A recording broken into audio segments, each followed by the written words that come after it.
సంవత్సరాల తరబడి ఎన్ని మందులు వాడినా మీ మోకాల నొప్పులు తగ్గట్లేదా? ప్రాణ పెయిన్ క్లినిక్ లో అత్యాధునిక చికిత్స. తెలుగు రాష్ట్రాల్లో అసెంబ్లీ పార్లమెంట్ ఎన్నికల వాతావరణం వాడివేడిగా ఉంది. డి అంటే డి అన్నట్టుగా సాగుతున్న ప్రచారంలో ఎవరి విజయంపై వాళ్లు ధీమాగా ఉన్నారు.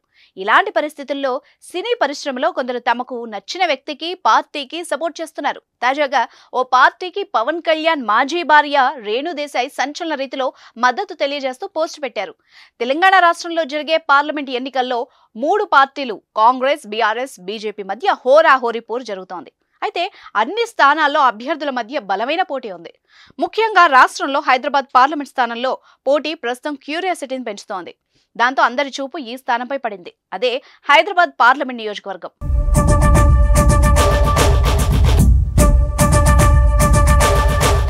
అక్కడ రాజకీయంగా అత్యంత బలశాలి, ఎన్నో ఏళ్లుగా ఎంపీగా కొనసాగుతున్న ఎంఐఎం అభ్యర్థి అసదుద్దీన్ ఓవైసీని ఢీకొట్టేందుకు బీజేపీ మరో స్ట్రాంగ్ కంటెస్టెంట్ ను బరిలోకి దించింది. మాధవీలత అనే అభ్యర్థిని పోటీలో నిలిపి ఈసారి ఎంఐఎంకు సవాల్ విసిరింది. అయితే బీజేపీ పెట్టుకున్న నమ్మకాన్ని రెట్టింపుగా మాధవీలత పోటీలో దూసుకెళ్తున్నట్టు కనిపిస్తోంది. ఇక ప్రచారంలో తనదైన హావభావాలు, బాడీ లాంగ్వేజ్ తో ఆకట్టుకునే ప్రయత్నం చేస్తున్నారు. ఇప్పటికే జాతీయ టెలివిజన్కి ఇచ్చిన ఇంటర్వ్యూలో సంచలన రీతిలో సమాధానాలు చెప్పి తనకంటూ ఓ ఇమేజ్ ను సొంతం చేసుకోవడమే కాకుండా సోషల్ మీడియాలో ట్రెండింగ్ గా నిలిచింది. ఇలాంటి ప్రత్యేకతలతో దూసుకెళ్తున్న మాధవీలతకు రేణు దేశాయ్ సపోర్ట్ గా నిలిచారు. ఆమెకు అనుకూలంగా ఇన్స్టాగ్రామ్ లో పోస్ట్ పెట్టారు.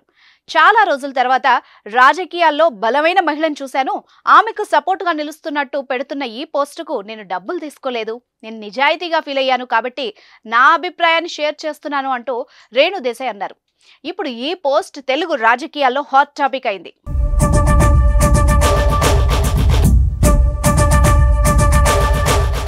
సుమన్ టీవీలో మీ పర్సనల్ అండ్ బిజినెస్ ప్రమోషన్స్ కోసం కింది నెంబర్కి కాంటాక్ట్ చేయండి.